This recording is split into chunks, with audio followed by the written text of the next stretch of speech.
And we are live. Good evening, good morning, good afternoon, wherever it is you are in the world, and welcome to another scene for Darkness in Dublin, a scene for the Demon Venue on a streaming platform which is being taken away from us by the lovely people at Google.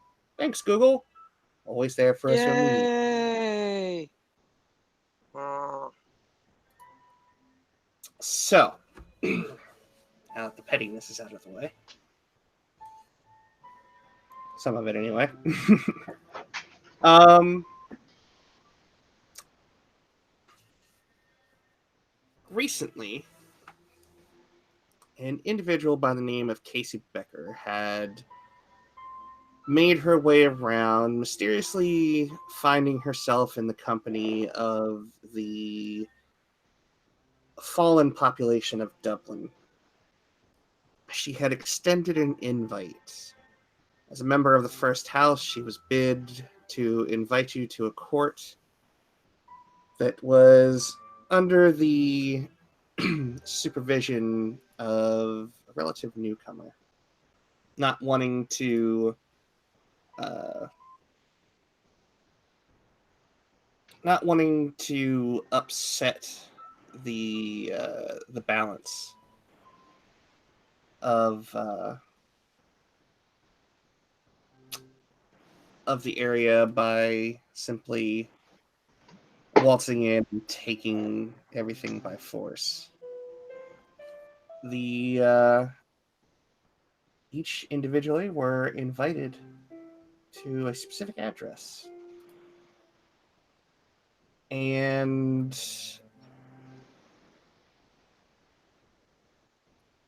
our scene will start as yet another audience is being held for the various members of this infernal court.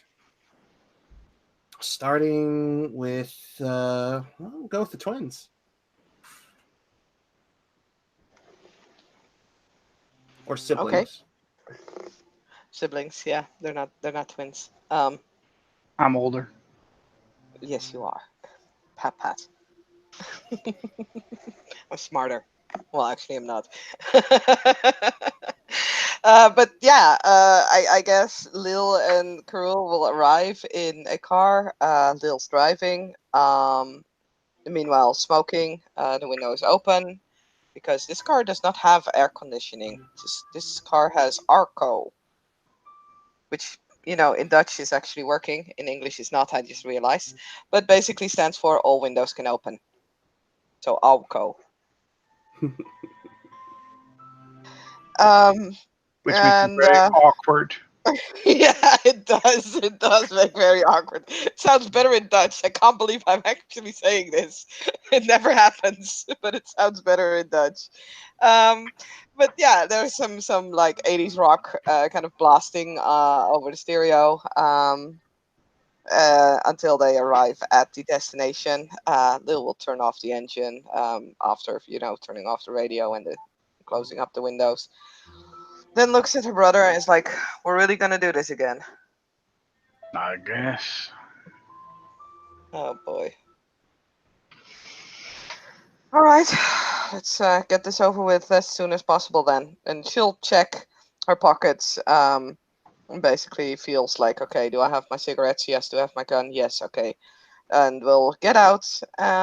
You know, get the keys out of the ignition, and we'll wait for Cruel to get out before locking the car and walking up to the door. Yeah, Crew will get out of the car slowly. He's groggy, like he just came out of bed. He's not feeling under the weather. He's just tired. Okay. Well, as the two of you approach this house, it's not a mansion. It's not as ostentatious as someone might expect from somebody who has been pronounced as a liege to someone else. It's a it's perhaps a little bit of a more lavish house by Dublin standards, at least in its size. It does have a bit of land on it, a yard. Um, it's walled off with sort of stone-laid walls and has cast iron sort of fencing on top of the stone, as well as a main gate. The house itself is nothing spectacular. Maybe 6 or 7 bedrooms to look at it from outside. But as the doors are opened to the gate, to the footpath,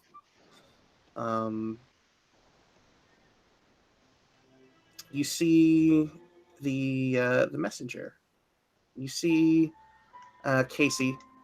She walks up, wearing just kind of a standard summer attire, a sleeveless shirt, jeans, and what looks to be flip flops.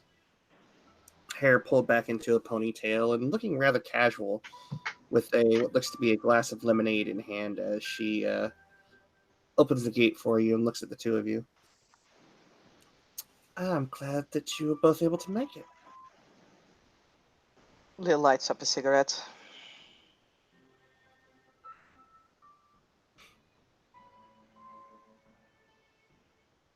And just as before, master of conversation, I see. She'll just glance at Curl. He's usually the one doing the talking. Yeah, he's like, yes, we are very glad we could make it. We were looking forward to this. Well, my liege is looking forward to meeting the two of you. By all means, make your way inside, make yourselves comfortable, and I'll make sure that the others who are arriving join you momentarily. Sure. With that, as you two walk up, essentially it's a covered porch, so it has an awning, so to speak. Sort of very somewhat contemporary design, I suppose, or at least it has more of a sort of a Victorian style architecture to it. It has this wraparound porch that goes to the entirety of the house. Cool. Lil has The no door, intention of, by the way, of throwing her cigarette away as she enters. as you enter,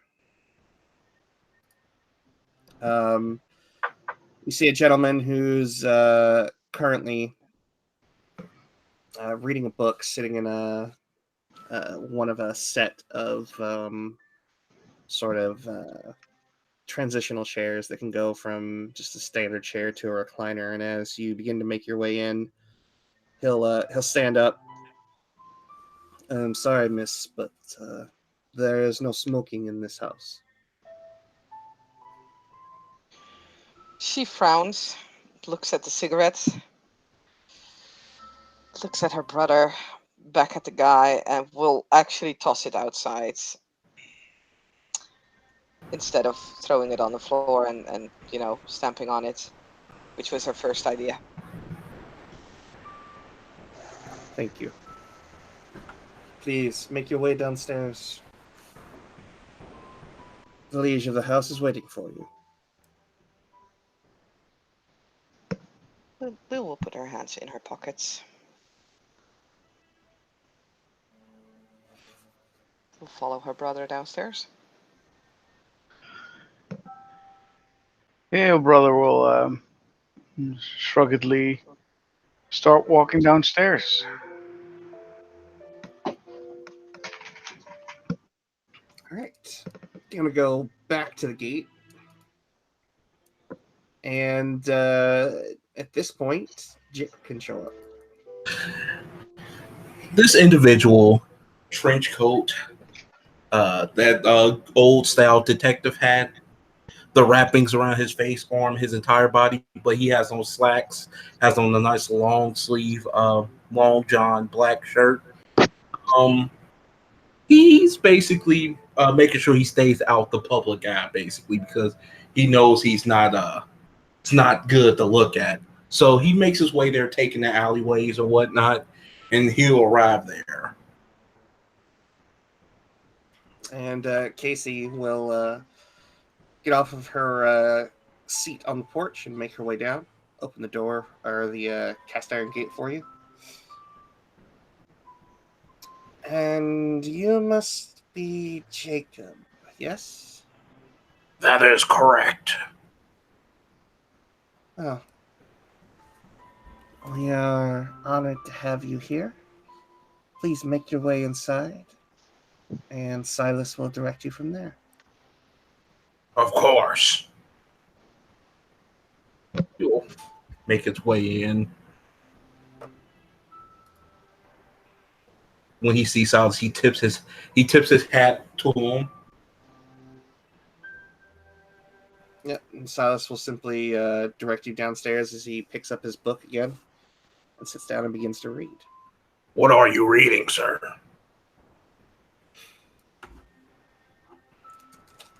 A manual about gardening. Gardening. The preservation of life. Interesting. Probably will have to add that to my readings. And he will proceed downstairs. All right. So, the thing that you guys are going to notice, real quick before I go, Anthony, are you here? If you are, you're muted. No? Okay.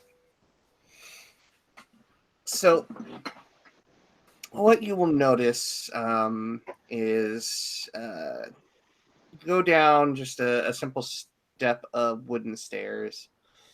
You turn to the left on the landing and then continue down. Once you turn that left, make that left turn and then begin down the landing, the stairs noticeably become stone, sort of like a cobblestone pattern. And it gets noticeably cooler as the walls begin to become kind of fade from that sort of that drywall or plaster or mortar and become just a straight cobblestone wall. As you continue to go down, the temperature drops by first 10, 15, about 20 degrees or so from the temperature outside. Fahrenheit, not Celsius.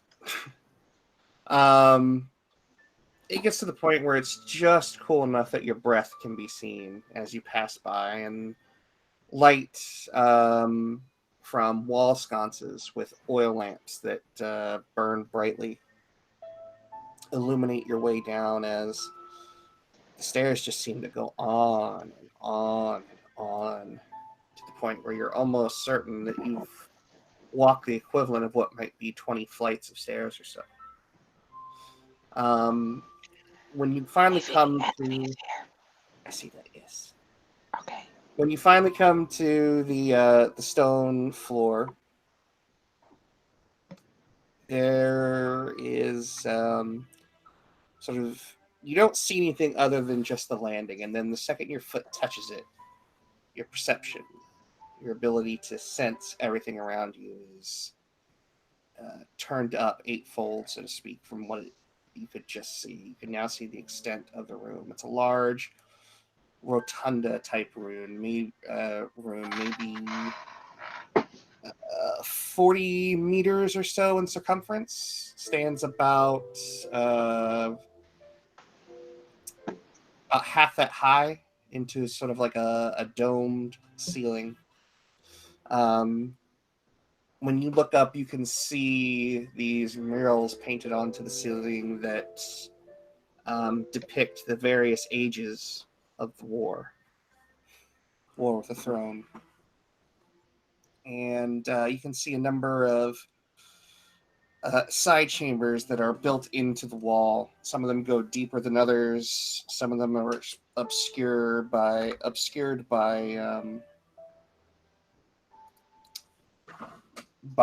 curtains or the like. But the one that you'll notice is that on directly across from the landing, you can see a large row of shelves, about 7 in total, 1 central, and then 3 that radiate out. They are built right into the curve. They stand roughly about 20 feet tall, and in front of them is a large half circle desk that sits there. And currently sitting on it, you see this individual who is currently in the middle of what looks to be taking notes from what looks to be a very old, weathered, leather-bound book. And as the 3 of you make your presence known, come back to the exterior gate before we get to that. And Anthony. Yes, sir. All right, so Quincy's had a bit of an interesting experience as far He's as had a day. the things that happened to him in recent memory were not pleasant. It's a lot of But agony. yeah, we're able to recover. But you've still probably been simmering in the fact that these individuals escaped your grasp. All the same, a few days after that, you were met by the pleasant demeanor of Casey Becker, who invited you to this place. And she's the one that greets you at the gate. Ah, Mr. Quincy. Well, Please make your way in. My liege is most interested in seeing you. sorry for the way I'm dressed. I just came after my shift. You're quite all right. And she says that as she's standing there in a tank top and if you He'll would, not. Go ahead. if you would please make your way inside. Silas will see you to our audience chamber. All right. He'll follow Silas, and yeah, Quincy's pretty much dressed in scrubs. Yeah. So just to describe it to you, it's basically like a Victorian style single family home. If I had to describe it from like the outside, I think the Spellman house. I know. Not like a huge estate or anything like that. It has a little bit of land, a yard. It's walled in. And Silas is a rather large gentleman. He will get up and show you the way down. And you go descend the stairs the same way as the other 3 did. Is he human? Yeah, he's tall, probably just as tall as you, but probably a bit broader in the shoulders and in the arms. Um, doesn't have exactly the most pleasant demeanor, but doesn't strike you as a hostile individual.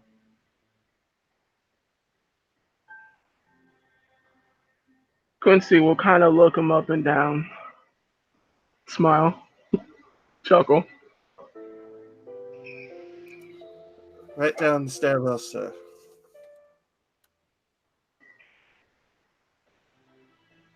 Any chance I can see you after?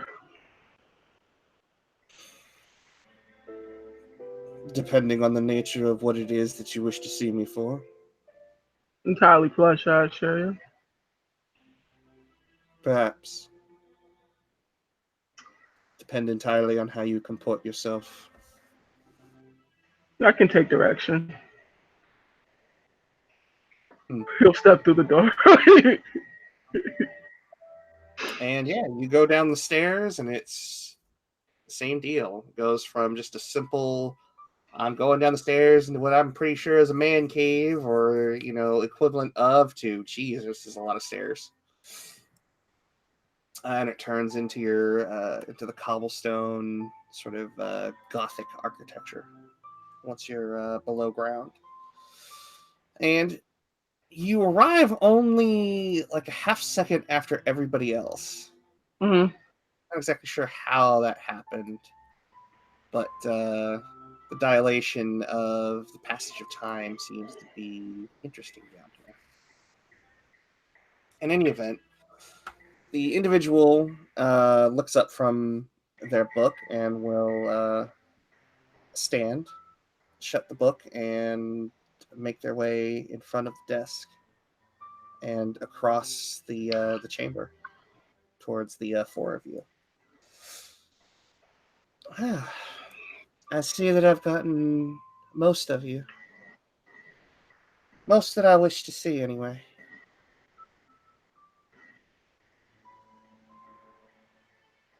I should introduce myself. My name is Emmanuel. And it is a pleasure to make all of you acquaintances of mine. Can I offer any Oh, of you drinks or other kinds of refreshment? Prune juice.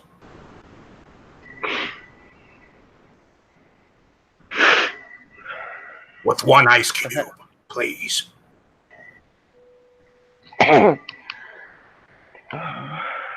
might perhaps take a little while to procure, but I can send one of my people out to get it if that's what you truly want. Do not do so. If you do not have it, water will suffice.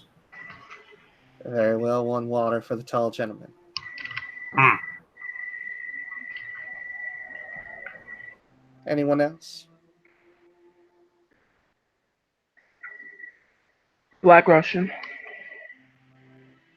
It's been a long day. So, I suppose it has in your line of work. And for you two, look over at the siblings.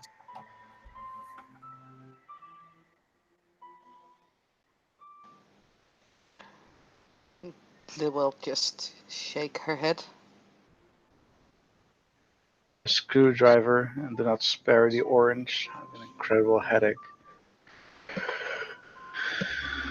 Would you perhaps require a painkiller? Non-narcotic, of course, but an Aleve or a Motrin? Orange juice will do. Very well. And she simply gestures to someone who's just out of sight, and she offers you all, or they offer you a sort of gesturing towards a row of couches set around a rather large mantle and fireplace. Oh, we have our drinks now? Not yet. Okay. The squat. I As will you, stand. well, to each their own. So, I suppose that, given that I'm relatively new here to this city and I don't know any but one of you that previously existed here, I would be interested in getting to know everyone's name. If it's not too much trouble, of course.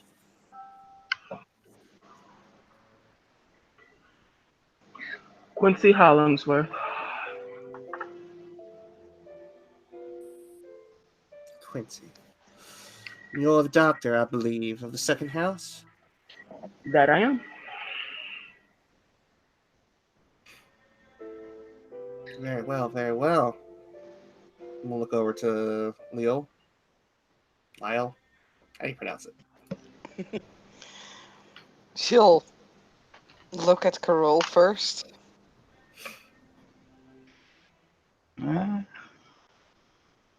The woman is watching you. Do your thing. I'm Lil.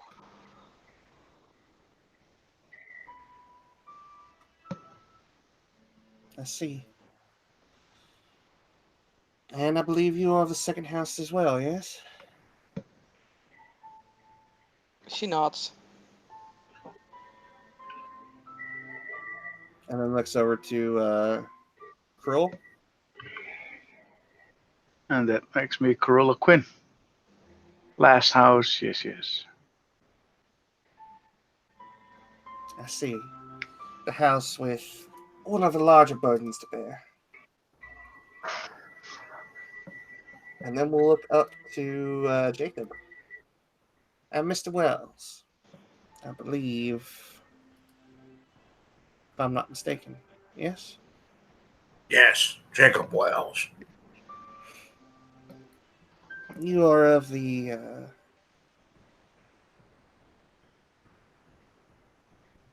out of character, I believe it's the sixth house. The House of Beasts, yes. About 6.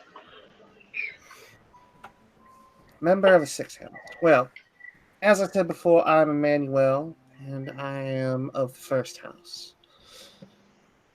And I You know have so much already. Why would you ask for our names? formalities and pleasance, my dear. No more, no less. Otherwise, what sort of host would I be if I did not show some bit of hospitality? Hey, Vinny, does she have any eminence? Quite a bit, yes. So what should I be rolling for that? Mr. SC? Intuition. Roll me perception, intuition. Anyone who would like to kind of Gotcha. scope out how much eminence is pulsing off this individual here. Carol's not gonna roll on the count of he assumes a lot and he doesn't really care how much. Fair enough. Lil doesn't care either, but she's still gonna roll because it's important to know things.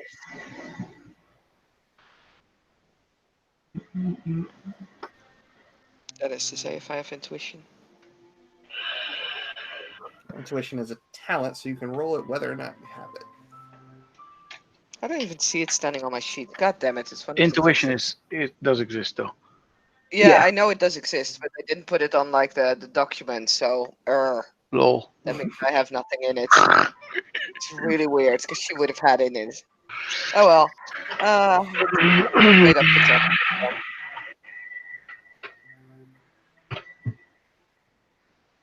3 successes. Okay. 1 success. Okay. Both Both of you. Yeah. Leo, you're able to. Lyle. Lil. Leo, you're able to discern that yes, this is somebody who has sort of a mantle of authority over them. Somebody who has hung on to their eminence. Quincy, with what you're able to glean with 3 successes, somebody who's definitely, if they weren't before, they've certainly come to some sort of station of power and that sort of that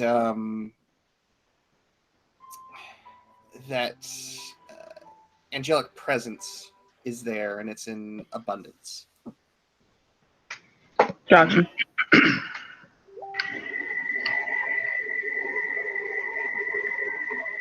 And it's about that time that your drinks arrive.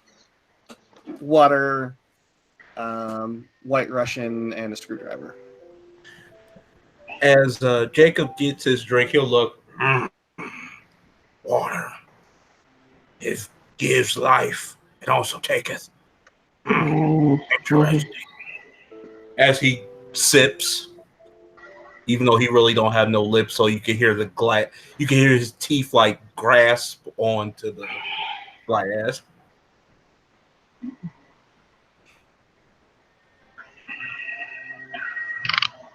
So when my compatriots and I heard that there was a bit of a power vacuum that developed here in the city, we decided to make our way down from a bit further north and strike up roots here. But before doing so, we wanted to make sure that we became acquainted with the local population, offer our services, and see if there were any that were willing to take us up on our offers. One of your number has already done so, and they have been rewarded. Who is that?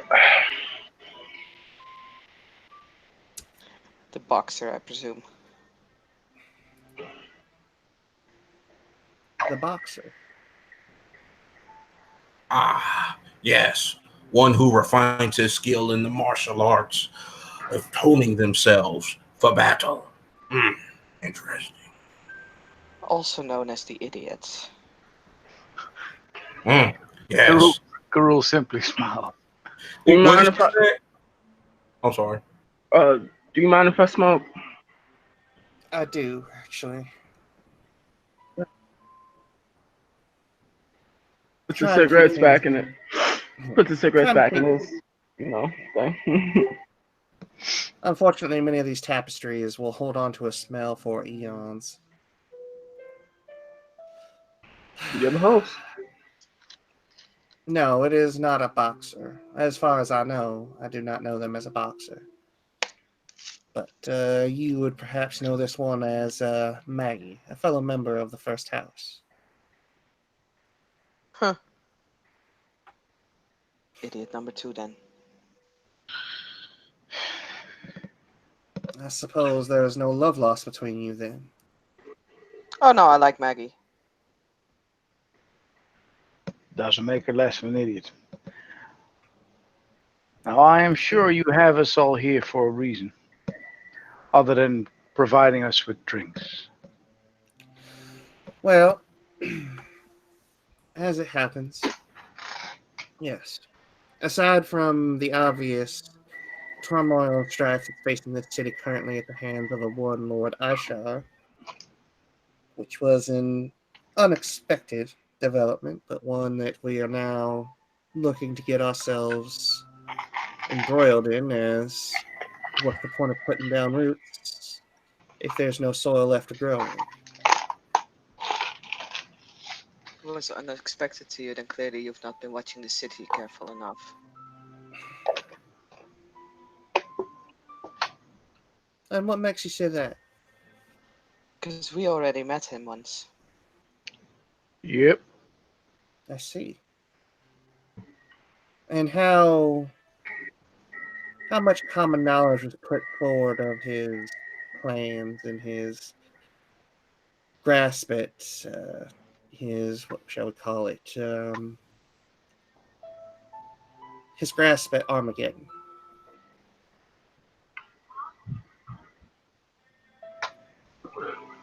Hmm. Not much. He did offer to join us though.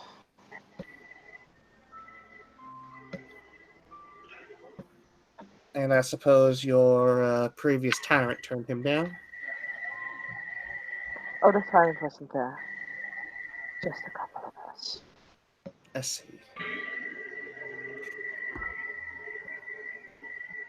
Well,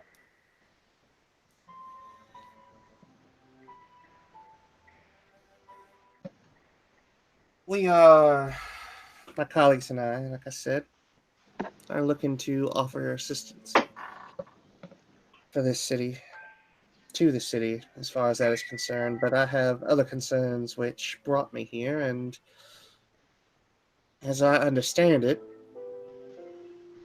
more interesting developments that I believe Quincy might be able to enlighten everyone here on. Oh, so If you you know would about like. that? I have a few individuals that are on the cusp of clairvoyance, so to speak.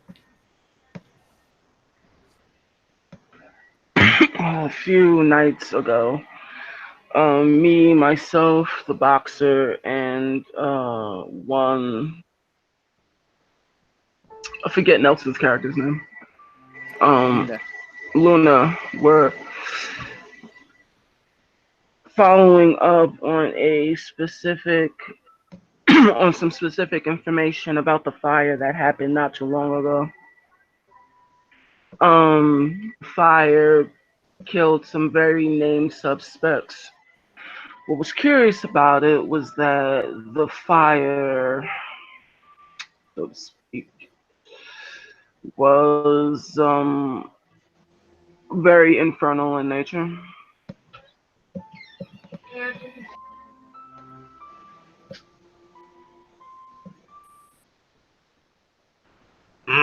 Nefarious deeds done. Flames arose. Interesting. Mm.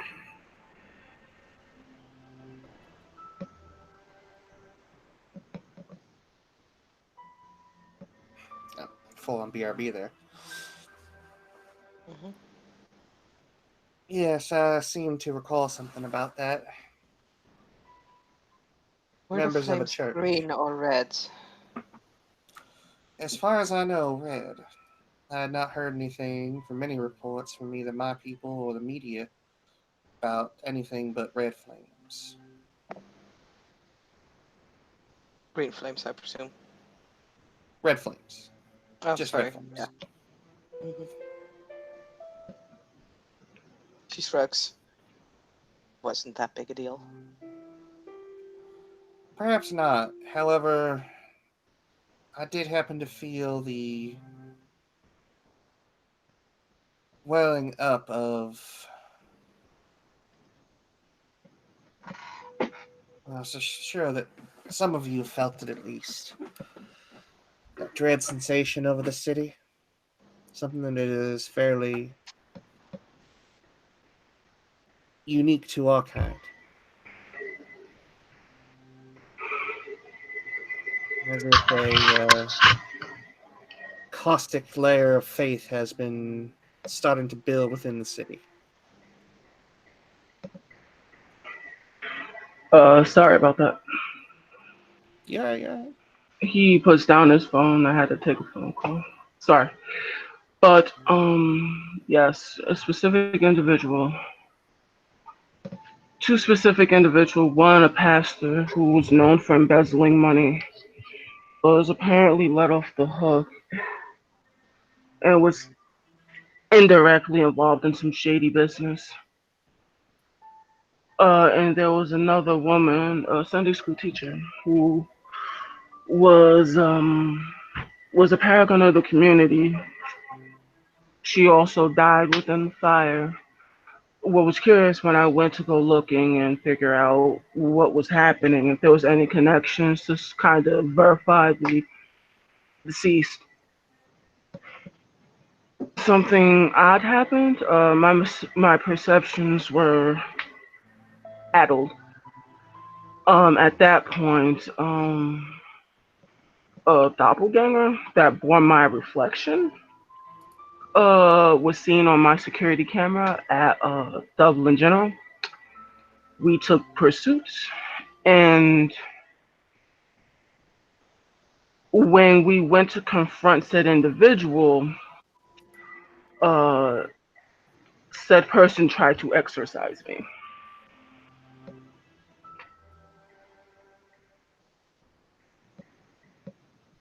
meaning tried to send me back to the pit. So you killed them, I presume. No, I was not able to kill them, Hmm. which is surprising given my level of talent.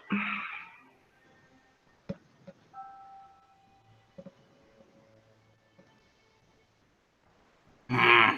Crafty one. This individual must be to elude your grasp. Maybe an alternative approach will be necessary. Hmm. Future. Which is what I was thinking. The missive was sent out by both Luna and the boxer, but apparently, it didn't reach enough ears. Well, I suppose certain elements of a world-ending nature certainly didn't help things. Pointing fingers. I was just hoping more people knew about it.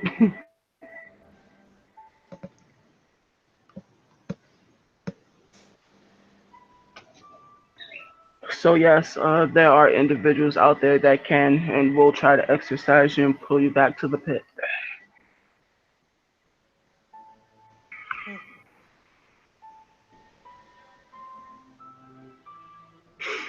Is there any way for us to recognize them?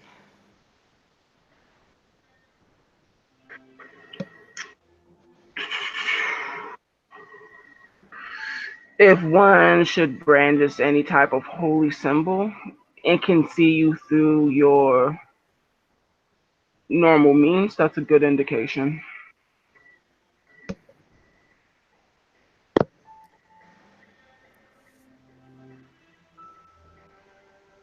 All right, we'll be on the lookout then. Stay safe as always. How closely have you all operated in the past? Just a loose collection of beings or semi organized? The last tyrant didn't like the fact I was a reconciler. Perhaps I don't agree with your choice of motivations. You're not out for the destruction of this world, and that already makes you agreeable to a point, I suppose. Which begs another question. Do you have any other prejudice I should know about to avoid unpleasant hostilities? None that really bear mentioning. I'm not a big fan of smoking. However, what you do on your own time and outside the confines of these walls is at your leisure, of course. Would I be to try and stop you? Hmm.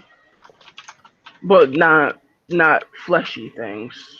Maybe it's being a little too broad, but more so political affiliations. Do you support fascism in any way, shape, or form as far as it was concerned with the Third Reich? Oh, Then I think we'll get along just fine, Mr. Quincy.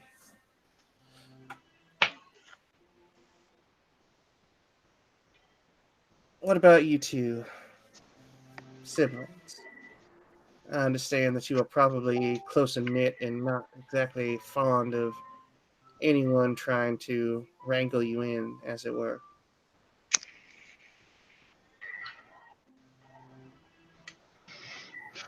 We hold the lines mostly to ourselves.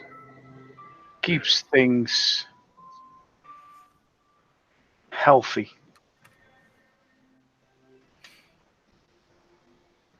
Would you be willing to accept oversight in exchange for material, logistical, and other types of support? I think a deal can be made. Faustian such as myself would be a fool not at least to consider it. Now, considering that you and I share an affiliation, then I would be overjoyed to try that again. I would be overjoyed to come to some sort of a consensus with you then.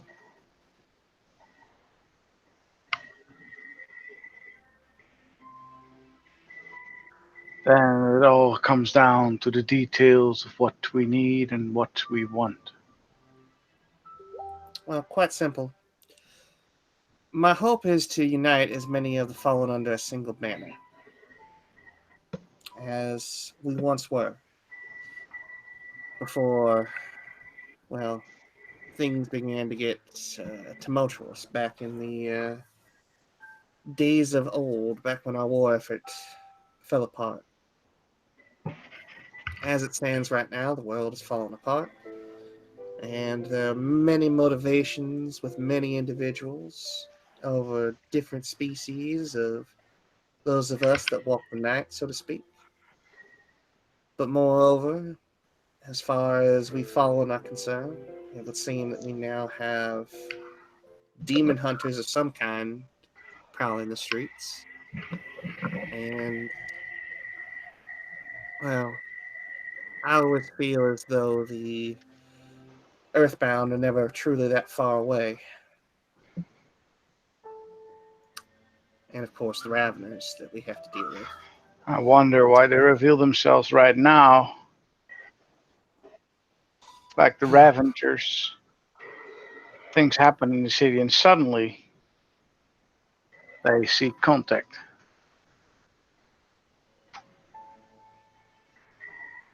Well, I can't speak for anyone of their ilk, but I know that if I view myself as the head chef or part of a conglomerate of highly skilled chefs, I don't want anyone messing with my souffle, as it were. And I will simply not abide being in the same kitchen with somebody who thinks that they are better than me. I have run of my own kitchen, thank you very much. If you take my meaning, of course.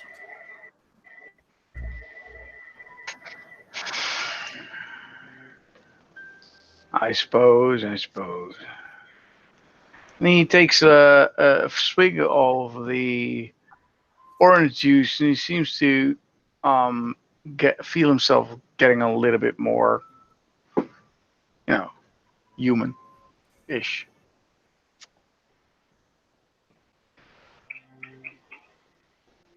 Let's take, for instance, some of the things that I could provide. For Miss Leal, we could start with a residence, private one at that. I'm fine with my car. Certainly, that has to wear on you at some point.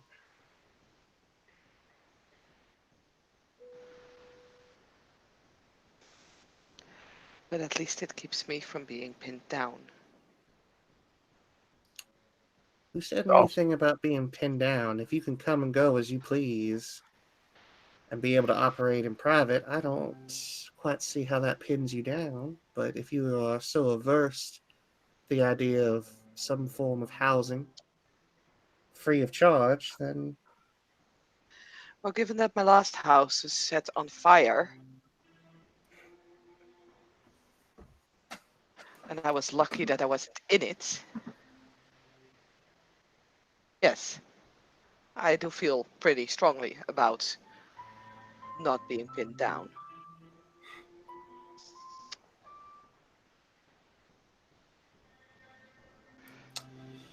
well then perhaps you would like some assistance with the dwindling power of your bow.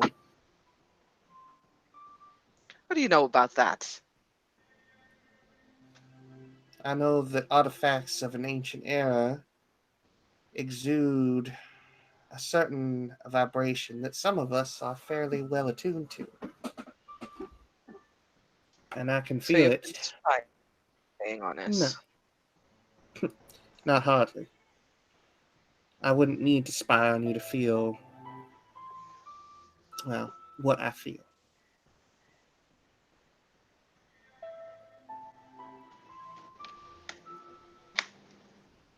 But what I can feel is, well, I feel as though a vessel is opened, cracked, torn in some way, and is leaking out what made it special.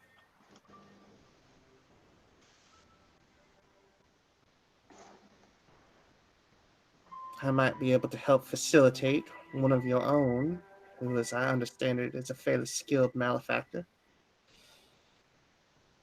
And perhaps, with their efforts combined with ours, might be able to restore your artifact back to its former glory.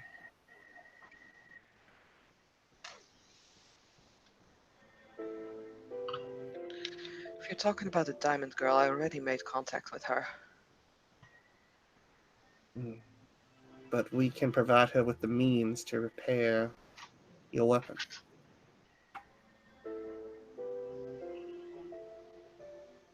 Why is it that you are here? making all kinds of offerings. Well, quite simply put, can any of you remember the name of your previous tyrant? Nope. Nope. Are there certain things where you try and remember what you have seen or heard and can't seem to quite grasp it, but you know something's missing? I think that's everyone's existence because we know how far we've fallen. He will basically point at he'll point at his character. First laugh of the day. Good one. Good one, old chap. Good one. You're saying all kinds of things that we need, but I didn't ask what we needed. Why are you here? I lost Sure. something in the midst of all this. Something that was dear to me. And I seek means to get it back. However, trudging through the dark alone is never an easy course to go through, and I will not place such a heavy burden on a few individuals rather than a collective. I have means to offer you all many things, things that I can provide without too much cost to myself and which would be valuable to each and every one of you. I'm willing to put all that on the table in exchange for support, fealty, and eventually looking into regaining what I have lost. I mean, you definitely speak like you're from the first house. I'll give you that.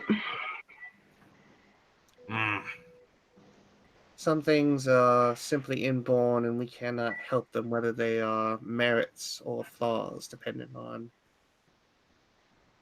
how they come forth from you. You So, wish. I'm sorry. no, go ahead. You wish fealty upon. You wish fealty from us to join your banner, to join your cause. Indeed. This is interesting. I served under a banner once, one of great charisma, of great passion, that burned hotter than the sun.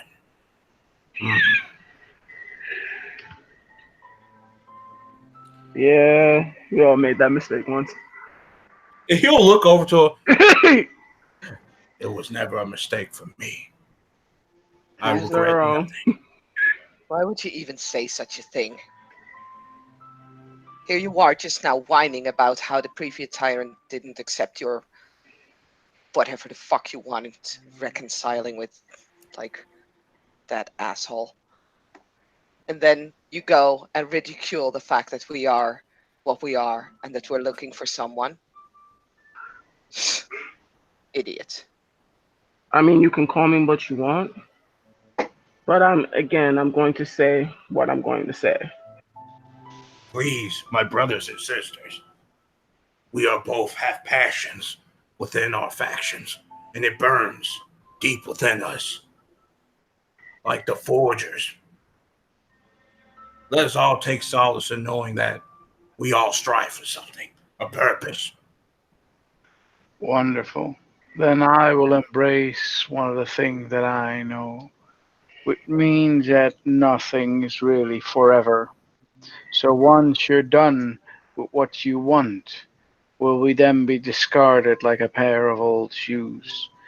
And to contemplate these questions, madam, I have but two questions. One of them is how can I reach you? So we, and he's looking at his sister, can talk among ourselves, seeing what we want, seeing if we trust you with our allegiance, and maybe, just maybe, we can offer you the same deal as the previous one has been offered. Well, simply put, we can give you the phone number to the house upstairs. Okay. Not the house upstairs in a metaphorical, ethereal sense, but like the literal I house know what you upstairs. mean, the literal house upstairs. I am more from this world now than I am of the other. Things have been robbed of me, as of many of us. So, yes, The number, if you please, madam. I'll see that you're given a full contact card on the way out. As Right. for what you said before about discarded after we're done here, the answer is no. One thing that I learned from my time fighting for the Morningstar was our allies are usually all we have left at the end of the day. And I don't know about you, but I'm tired of constantly being worried about those of us that don't have mortar shells to call home, those of us that were called out of the pit before our time came. I'd have no designs in being the puppet or pawn of an archduke, and I would try and put that out to as many of my fellow fallen as possible, because quite frankly, the thought of serving one of them terrifies me beyond comprehension. So, if you all do put forth fealty, if we all end up supporting one another, it will remain that way as long as it possibly can. Because quite frankly, we are stronger together than we are as individuals, as hokey as it may sound. Like I said, you'll not have my answer now, right now. You I have it understand. after I talk to my sister. Privacy. That much I can understand, and more than willing to afford you. As for you other two, the offer is on the table. It comes with all the benefits that I gave to your other contemporary Magali. If you should accept, you're welcome into our ranks as full members. I can't speak for anyone else, but I don't relish working as a lone agent or working by myself to fix issues. So my answer is yes. Hmm. I too will accept this. Too long have I been in the dark stalking these very alleys like a wolf in the night. It is time for me to rejoin my brothers and sisters and to seek solace and to find him once again. Now then, I happily welcome you into the ranks of the Order of the Eveningstar. Mm.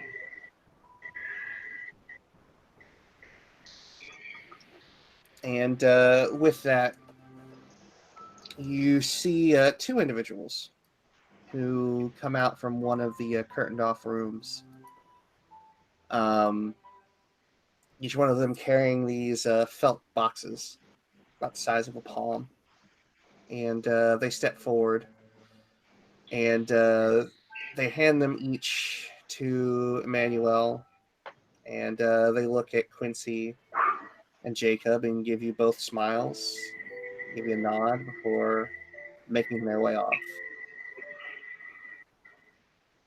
And Emmanuel will stand and walk to each one of you individually and open up the box and hand it to you. And inside you see a looks to be something like not quite as ostentatious as a signet ring, but a ring with an emblem on it.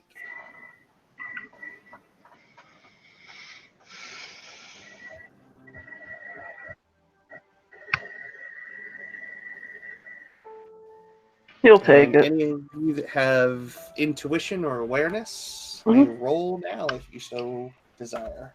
Mm-hmm. Spending a point of willpower.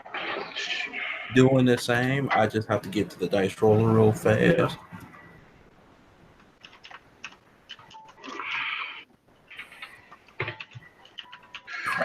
5 successes. Hot Could you, damn, y'all hey, fire tonight. What up, baby? Anthony, can you roll me 4 real quick? I got so No many doubt, different got you. shapes. Thank you. I have a willpower too, so 3. Okay. If the siblings would like to roll as well. Sure. So what do you want? Perception, awareness, or intuition, whichever you prefer. Perception, awareness, or intuition. One or the other. I have Whichever acute suits you senses better. on eyesight. Does that come into play? No, this is more of kind of like a extrasensory type perception. Fair enough.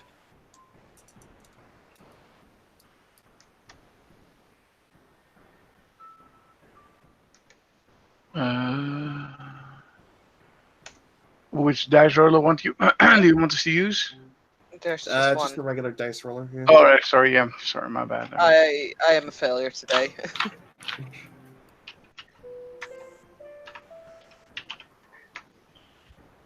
I have 1 success is a 9, and then 1 is a 7. If 7 is a success? Yeah, you have 2 successes. All right, awesome. So for anyone who gets at least 1 success, when the boxes are opened, you feel a slight tingle, a slight rush of energy. Faith energy? Yes, actually. I assumed as much. When Quincy and Jacob, when you put these rings on, one, they either expand or shrink to fit you perfectly. They don't clamp on or anything like that. They are easily removable. However, you do feel the surge of energy wash through you, something akin to times past. And essentially, mechanically speaking, each one of you has your permanent faith rating raised by 1 while you wear the ring. Okay. Before he put the ring on, he will look at it, and something red will fall from his eyes, like a almost like a tear of blood. Usually, burn victims, like severely burned victims, sometimes when they cry, like blood will kind of come out a little bit. You'll see like a tear comes down his eye. He'll be like, "Yet again, I'm under a banner, just like it was before," and he'll put it on. With 5 successes on the intuition, what do I get? I guess beyond what I already explained, this is something that's made in the fashion of old architecture. Essentially, something that's made to resemble something from like the Age of Wonders. However, given the state of the world at the moment, it doesn't quite live up to the same sort of. Make me a legacy check. Got you. Okay.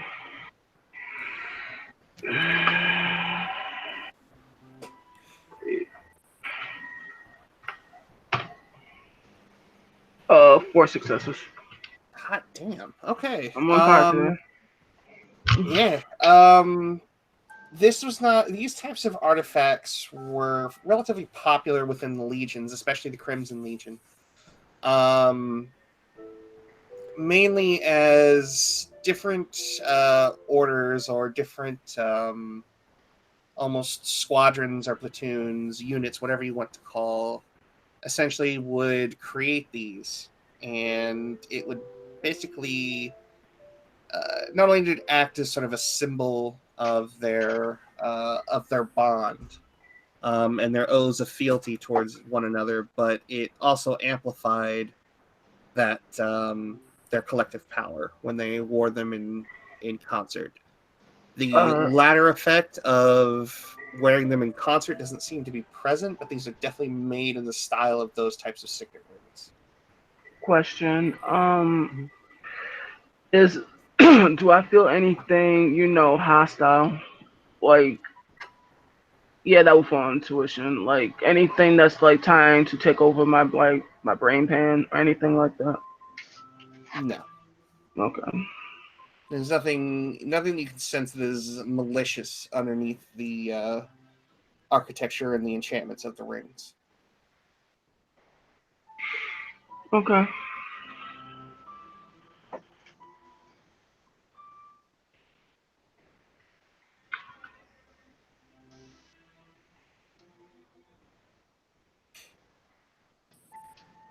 Well,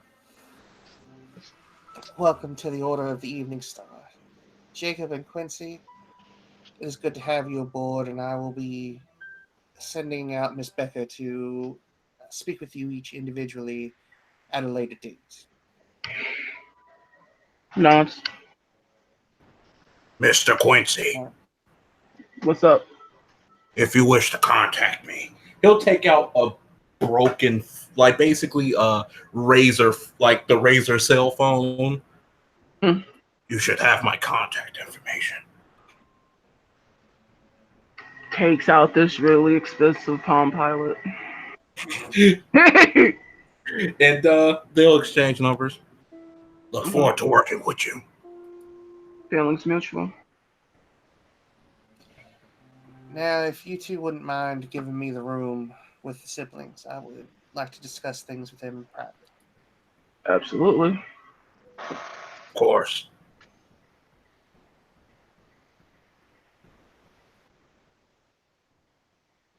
And Manuel will not say anything until they have made their way back upstairs.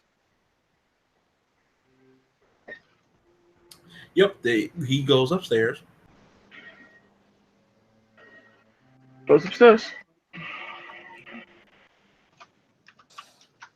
Well then, now that we are here one on two, so to speak, speak your mind. What is it that you would require for fealty?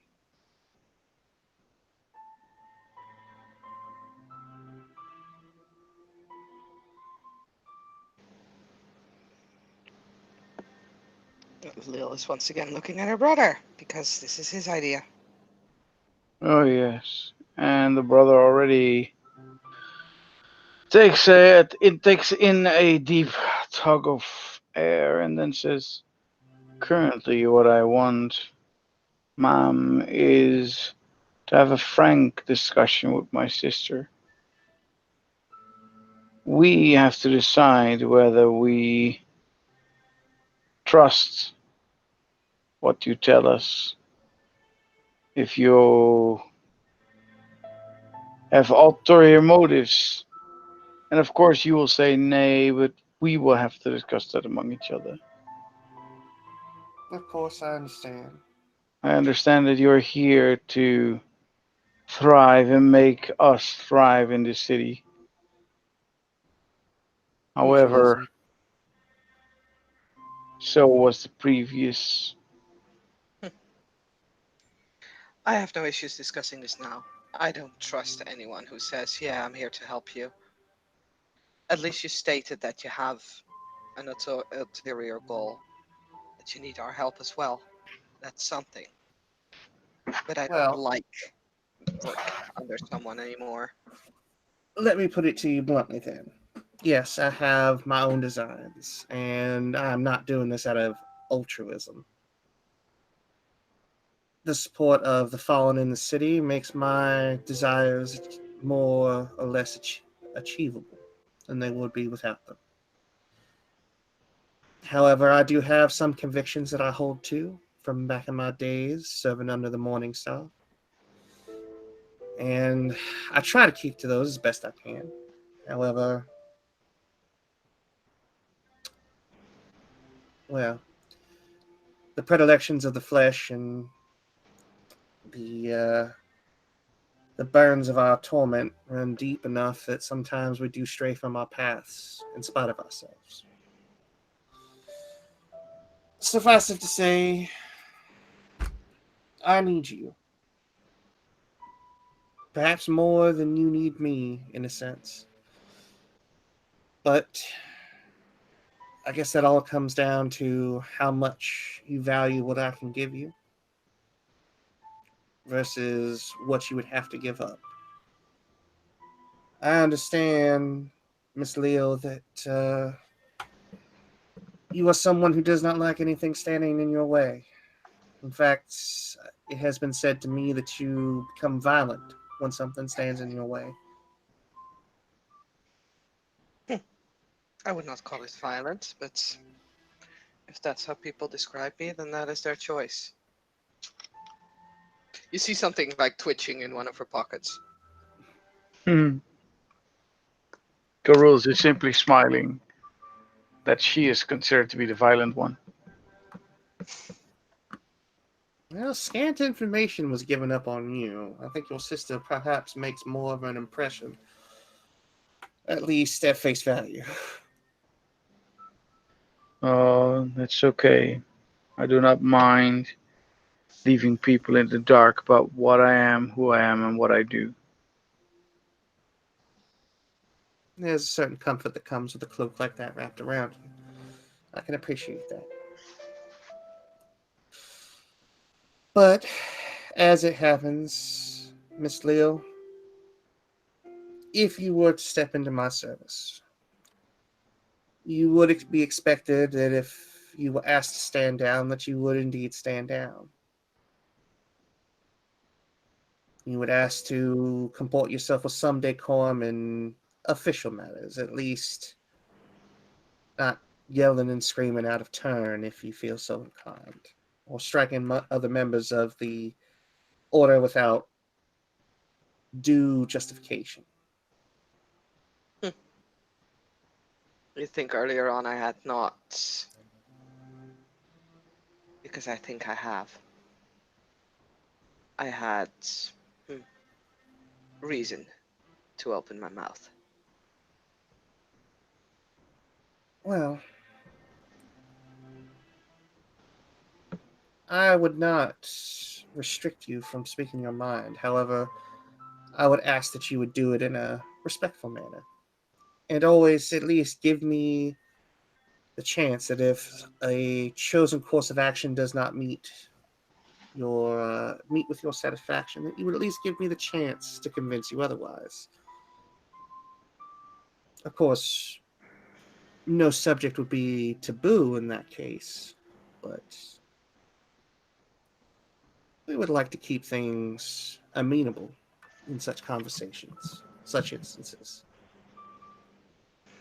You at least make more sense than the previous tyrant. I suppose you do not have a hobby of putting souls of our brother and sister who weren't as lucky as we were in boxes and form a collection out of it.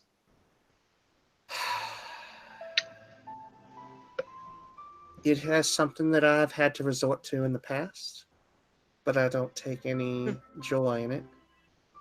There are those of us that the torment runs too deep, I suppose, and they want nothing more than to burn this world and everything in it.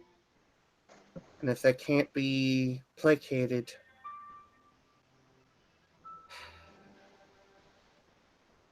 then on occasion, yes, I have sealed some individuals away. Others I've simply sent back to the pit. And I can be honest with you, I don't know which one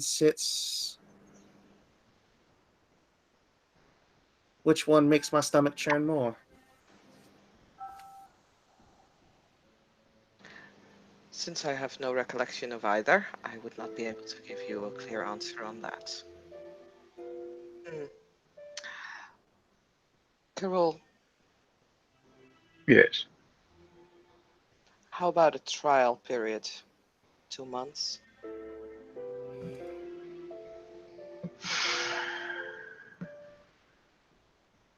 The problem I have so far has nothing to do with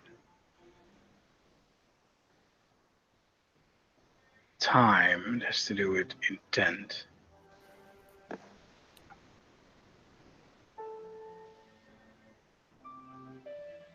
I mean, at least this one is open about her intent.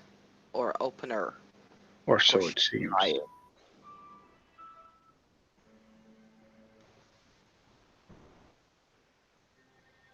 That's why I'm saying 2 months.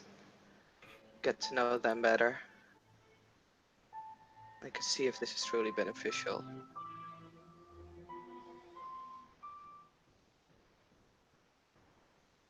I suppose. You are never bound to this banner until you take an oath to it. Right. Here we come. I ask no oath of anyone who bears our ring. To become a knight of the Evening Star is completely voluntary and an earned privilege.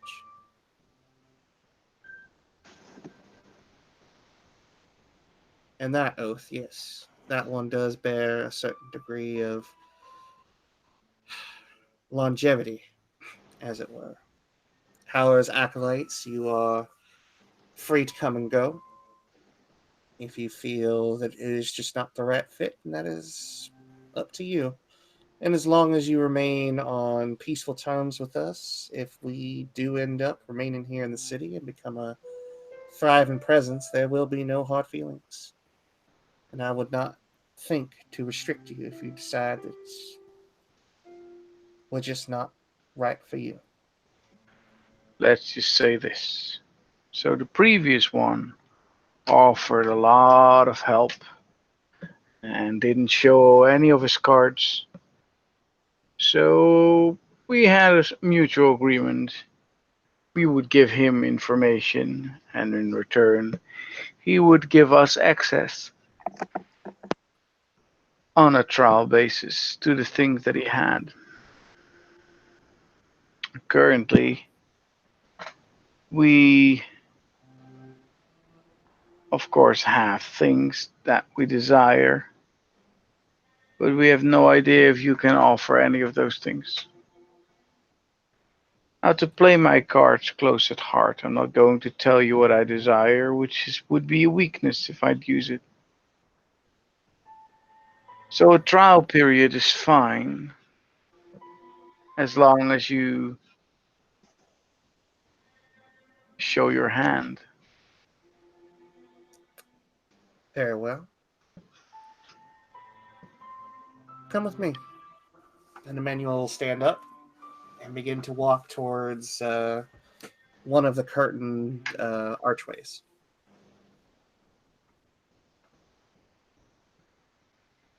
Lil will go first. The twitching in the pocket kind of intensifies as she's like, I will go before Karul at this point because, you never know what's behind there. And they pull the curtains apart, and you see this large set of heavy oaken doors with cast iron lattice work around it, and what looks to be built into the main sort of frame in the center looks to be something like chimes in the center, and they pull out a small little mallet, and begin to tap in succession, playing a small tune. And then they place their hand against a relief on the door, and the door opens. And inside, it's a smaller room, but you can see things on the shelf, odds and ends, various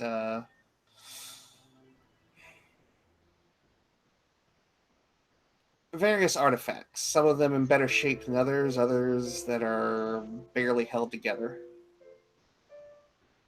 But sitting on a pedestal at the far end of the room, you see sort of doused in lamplight. You see looks to be like a broken sword, like a broken rapier. It's hilt, and then pieces of an incomplete blade.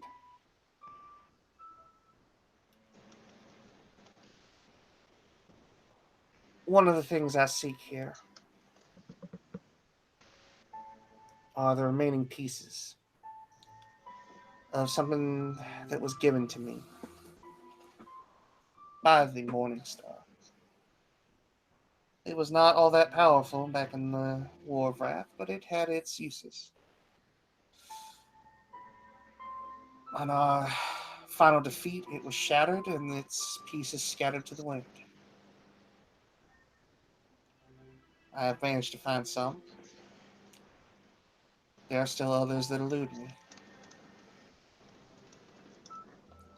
These are some of the things that I would require your assistance with.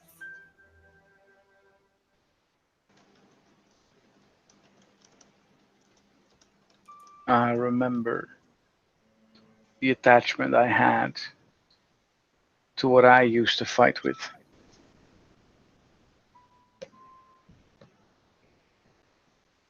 I can't clutch that in my hands anymore, since it has been scattered on the earth to be found by me if time is right.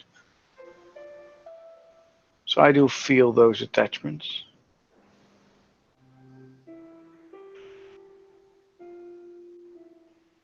For me, I have not felt whole without it. Exactly.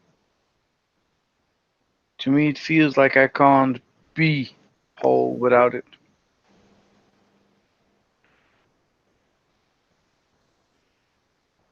I can't completely do what I should be doing. Lil is not really saying anything because, after all, she does have her weapon, even though it's not complete. But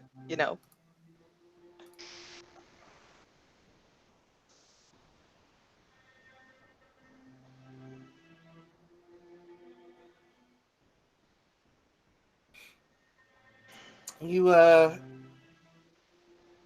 you guys sense a presence at the door to the room, and you see someone peer in. Skinny. Lil, Go ahead. go. You just hear a click at that point coming from Lil's pocket. A gun loading. Well, it does have that sound, yes. She's very much on edge, so she's just swimming around. She's not getting it out of her pocket, but there's the click. The individual makes their way forth after hearing the click and just kind of raising a brow at the sound. Wouldn't pull that down here, but to each their own. My liege, we're still working on the preparations to deal with, to throw our lot in with the Ishar problem. I'd like to introduce you both to Sally. Sally here is our resident malefactor, and crafted those rings that you saw given to Quincy and Jacob. She's quite handy with a forge. Out of character. Where was she like 2 or 3 weeks ago? God damn it. Definitely not Ubering like the or like the SD. Lol. Sally begins to make her way towards you, Leolis. You can see like her eyes are sort of fixed on you. And her eyes are like slightly narrowed, like she's trying to perceive something. Lil is very much on guard. She's gonna stand actually a little bit in front of her brother.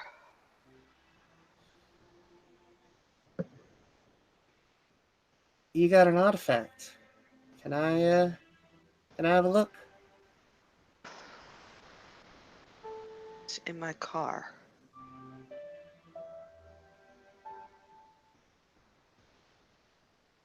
She seems kind of taken aback. You not learned how to attune to it yet?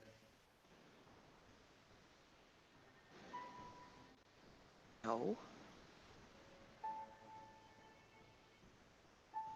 Oh, something I can help you with, if you desire. Lil's just gonna kind of stare at the would-be tyrant and then back to Sally. How convenient.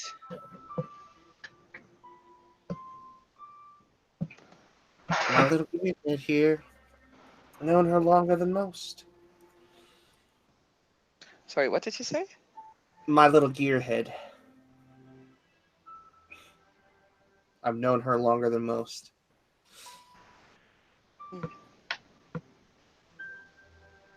Do you know the name of your weapon? Or your artifact, whatever it might be? No. Do you know its essence? She just raises an eyebrow. Like, really? That's a legitimate question. Can you feel it? Can you feel it? Can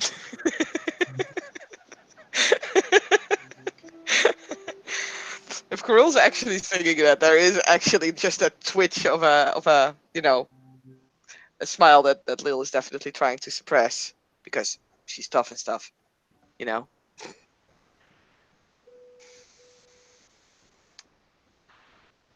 I've found it, but that's about it. I know how to shoot it though. Well, if you don't mind, why don't you give me a hand and I can show you how to summon it?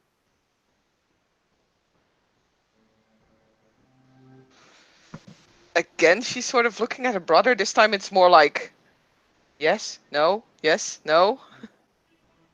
Your brother looks like he has no idea what she's talking about. Summon it. You wish he could do it, so he's shrugging. Fine.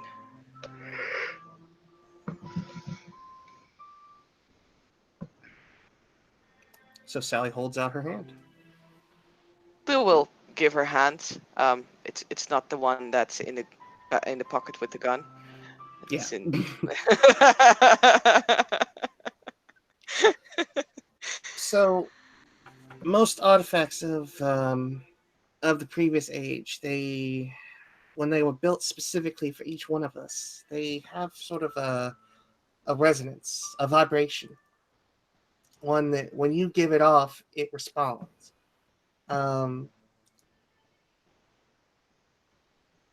It's kind of hard to explain, but when the two frequencies match, it sort of creates this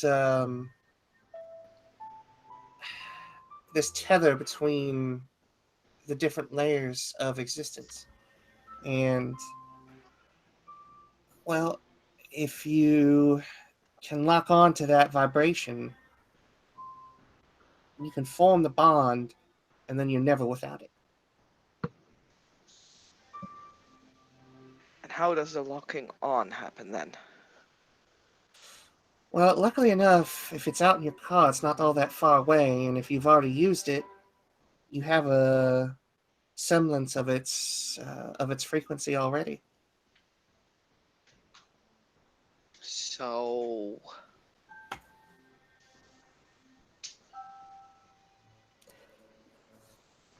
She takes her Kumbaya, hand let's and puts. go. Sorry, what'd you say? She just said kumbaya and let's go. Because like, you know. All right. She puts one hand underneath your. She turns your palm face up. She puts one hand underneath of it, and then she sort of takes her finger on her other hand and begins to sort of trace it in a pattern over your palm. So Lil's hand just twitch for a moment because that tickles. So there are certain pressure points in the palm. It's kind of unique to us.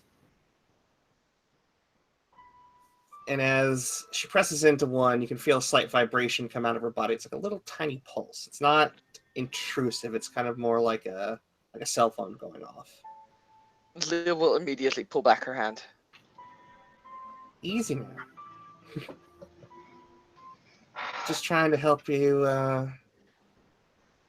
If you don't remember how to do it, you need kind of like a little bit of a kickstart. Not gonna hurt you, I promise. I don't think I could hurt you if I wanted to. Hand goes back. So she does again. She presses into one, and there's a slight vibration. Go ahead and roll me your faith, please. Okay.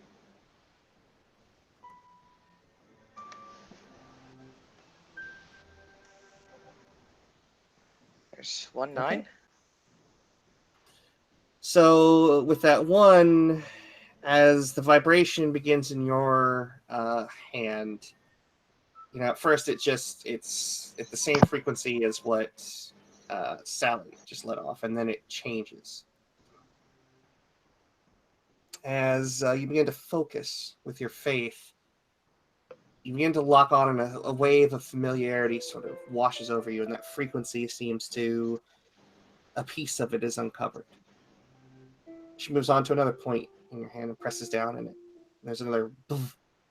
Go ahead and make me another faith roll. There, like at the moment that it becomes crucial, I will probably botch. If it's diff 6, then I have 2 successes.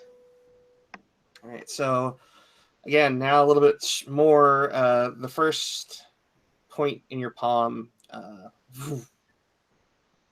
resonates with your own vibration. The second one, she does the third one. Make another roll. Fail. No, you still got one. Barely, but you've got one. Oh, okay. There's another. Go ahead and roll me the fourth. That's definitely a fail. Okay. So on the fourth pressure point, you still feel the other three, but the fourth one doesn't seem to really resonate with anything. She tries again, and there's just no residual energy. She then presses the center of your palm. Go ahead and roll me one more faith roll, please. I don't know what the diff is, but that's a 5, a 4, a 5, and a 10. It's 5. Okay, Here. then it's 3 successes. So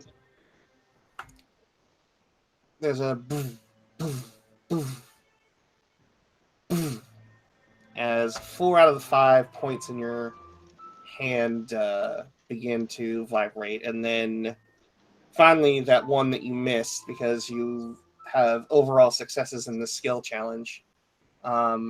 You feel the fifth one finally pick up as the others begin to pulse. You see 5 points of light in the center of your hand that are vaguely spaced out in the shape of a pentagram. And as this pulsing begins to go on, as you begin to feel it, the familiarity of your own resonance finally washing over you. It's almost like you can feel a piece of yourself away from your body. And in your car, you suddenly feel another little burst of resonance. Lil's Do you head feel will that? kind of twitch into the direction of the car. Okay, Yes. so you have your own resonance. You can feel the similar resonance out there in the car. Now, there's separate frequencies.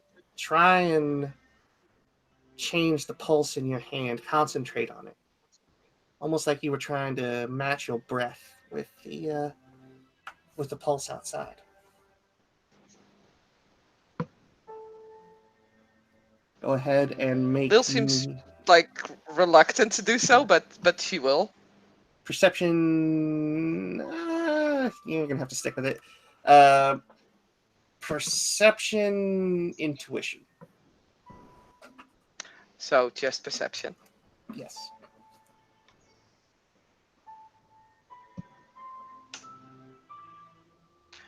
That is possibly one success. One success. You feel the initial burst, and your first attempt is a little bit haphazard, but you sort of are able to kind of get the frequencies to match for a moment. You sort of, as the two frequencies align, you can actually feel as though you're just able to reach out, but they destabilize just a bit. Go ahead and make me one more, if you would. Nope. Nope. She's losing it. Sally Or kind it of comes too frowns. fast. Sally frowns a bit and places both hands underneath yours. Focus. Don't let the frustration of not being able to sync up and immediately hold you back. Just take a breath. Focus on it. She'll actually, sigh and, well, with her other hand that was still in her pocket, she'll get the gun out and we'll hand it to Karul. Just hold that for me, will you? A crew will hold Uh, it, but he's holding it in an awkward position. He doesn't like guns. It's fine. It gives her the feeling that, if she's like, letting her guard down, at least there'll be someone who, can keep the guard up for a bit.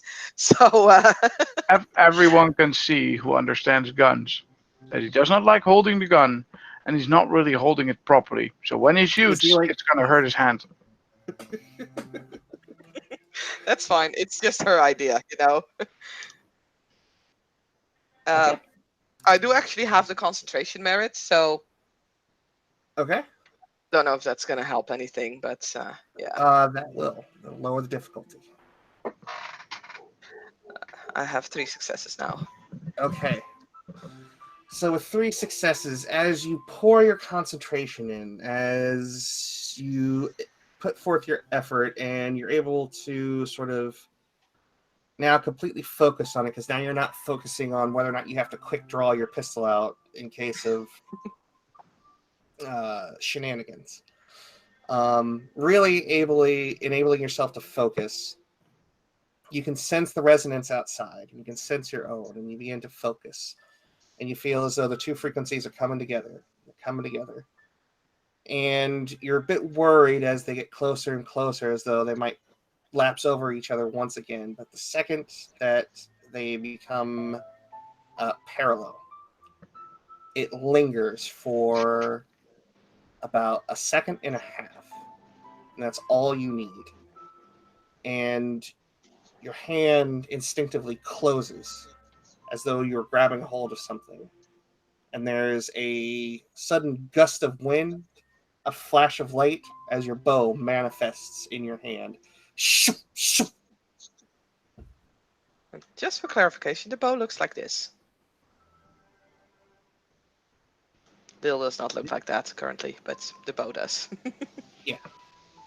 So the jade color of your bow is the color of the flash as they shoot between the shaft of the bow, sort of just apparate into existence in front of you.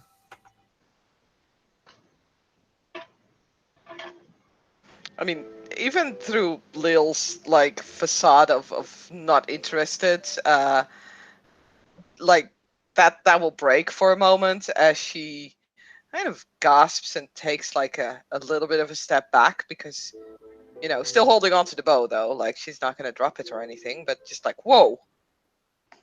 Hey, look at that! You did it! Good job.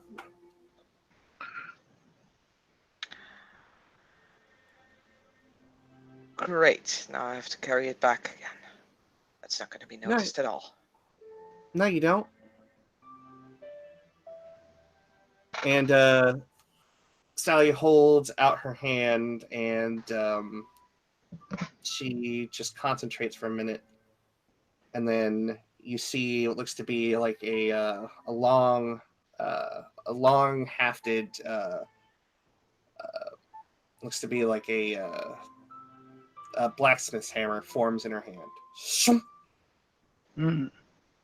And then she closes her eyes and then opens them, and then you can feel again that concentration, but for her it's instant, like the snap of a finger, and it just disappears.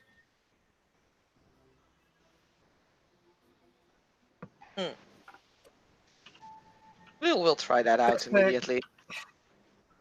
Best way I can describe it is kind of imagine like you're turning a light switch off inside your head. She's trying. It's not going as fast as with Sally, which annoys Lil. It takes a second, like you're sitting there and you're focusing on it, and then finally there's just this poof, and it disappears in the same blinding light, or flash of light, not blinding, but flash of light. And though it's nowhere to be seen, you can feel like the bow is close at hand. Cool. She'll immediately take the gun from Carol again and will put it back in her pocket. But she'll put the safety switch like basically back on. Like He's relieved. Yeah. Not too fucking shabby, this one. I like her.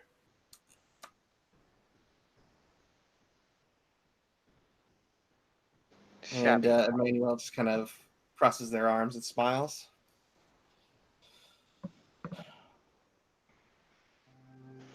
Well, you have promised, that much I can definitely give you.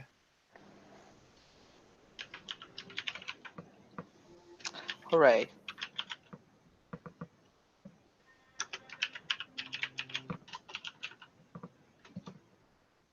So, these two gonna be wearing rings too?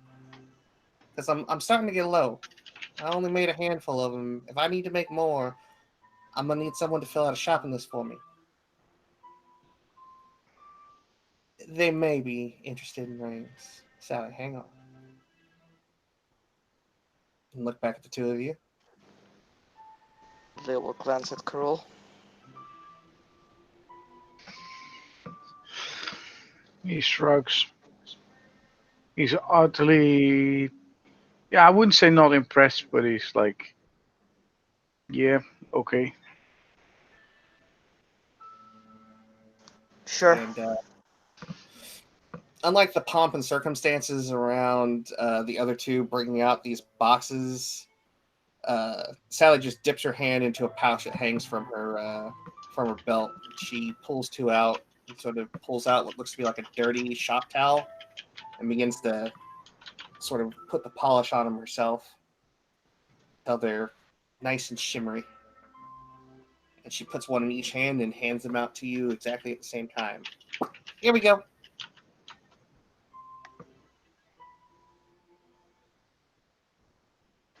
Lil will take it, look at it. I liked it better when it was not shiny. She'll Less hold her hand back out towards you, She'll put it back.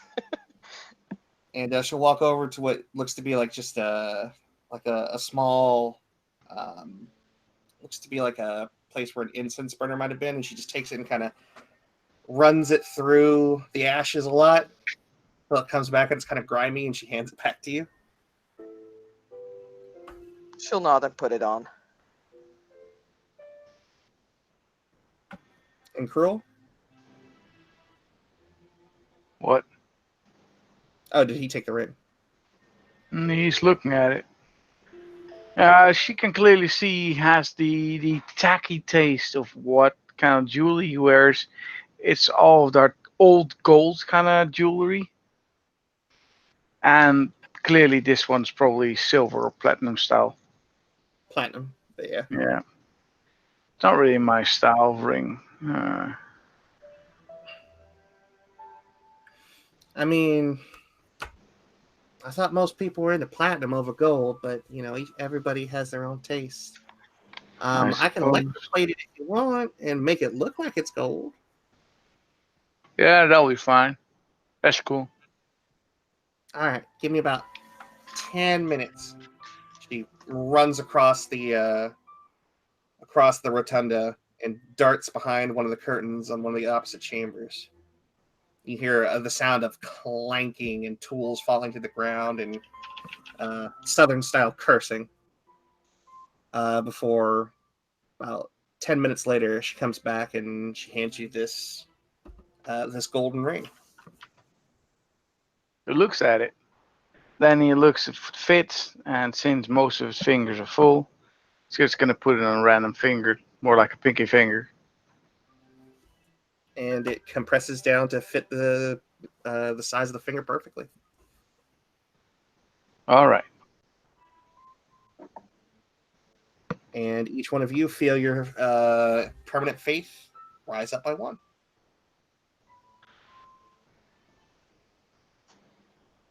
Cool. So, just so you know now, so I don't have to like go through a whole spiel as I went through with some of the others. Yes, you can wear multiple rings. No, they do not increase your power by each one that you put on. Believe me, I tried. So no sword fighting in the middle of the street, huh? That can be only going kind of shit. Well, no, I meant like most Hey, people man. when they get a hold of these, they're like, "Ooh, can I have another one to make myself even stronger?" And that was like one of the first things I did when I made these fuckers. I put like all 12 of them on at the same time, hoping to be like, "Whoa!" No, it didn't work. Right. And come to think of it, if I had done that and it could have risen my power that much, it might have actually made me blow up. Putting that many on at the same time. Probably best that it didn't work out that way.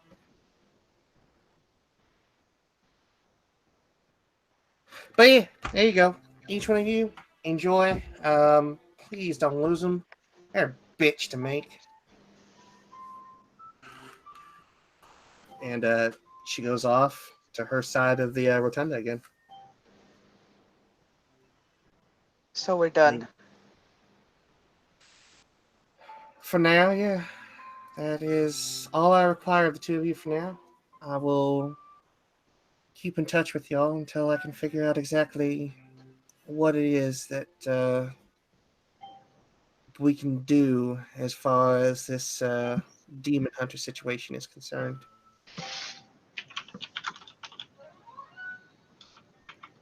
As far as all this turmoil with Lord Ashar, I wouldn't suggest getting involved, but I will not stand in anyone's way. Little too late for that out of character, but hey, you know. Yeah, I know. Lil was shrug.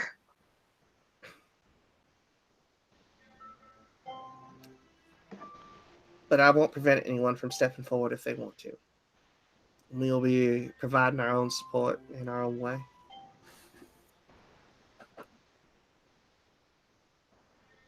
Yep, see you around. And Lil will head off. She will wait for her brother though. Like, Yeah, her brother will just follow. He won't say much. Normally he's very talkative, but it seems like he's not his talkative self. His mind is somewhere else, preoccupied, perhaps. Before when they walk up the stairs, he is going to slowly approach what's her name, Leo or something? Lil. Leo. He's going to slowly approach her. Miss Sure. Leo. Yes. Your heart burns with passion, with rebellion. Are you from the faction of the Luciferians? I am. Lil is continuing to walk, by the way, because she wants to go outside because there she can smoke. Yeah. And yeah, he will basically, when y'all get outside, he'll take out a match and he'll hand you a cigar. Karul will snatch a cigar. And he'll like basically he will allow that, and he'll basically light the cigarette for Leo. Mm-hmm. I wish for us to have more talkings. We share ideals. Cool. Mm, Here's my I phone should number. be off now. And he will. What are you about to say? I'm sorry. She just said, "Here's my phone number," and will then rattle like a number off the top of her head. He will take out a razor phone, which is old and ancient, and the way he's tapping on is like an old guy, like dude, with the other hand. Mm. Well then, I will fade into the night. I bid thee farewell. Good luck fading. Indeed.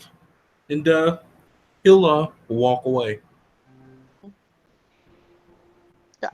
And Lil and Cruel will probably head into the car, and I guess we can end the scene there. Yep. Anthony, you got anything? He's going to go play with the black man on the stairs. He's not about any of them. You know what? You know what would be weird? Because this my character would do while y'all probably was like making out or doing whatever. He probably would just still been rattling on talking, knowing him. That's fine. Just talking like. It's a very one-sided conversation. That's all. Yeah, exactly. So, Quincy, A concept. upon coming upstairs and meeting to talk with Silas, Silas turns the conversation eventually into a chess game. That's fine. But He'll indulge he it. seems to be amenable at least to the company of someone else. Sure. So, with that, we will call that a scene. So, thank you, players, for playing, and thank you, watchers, for watching.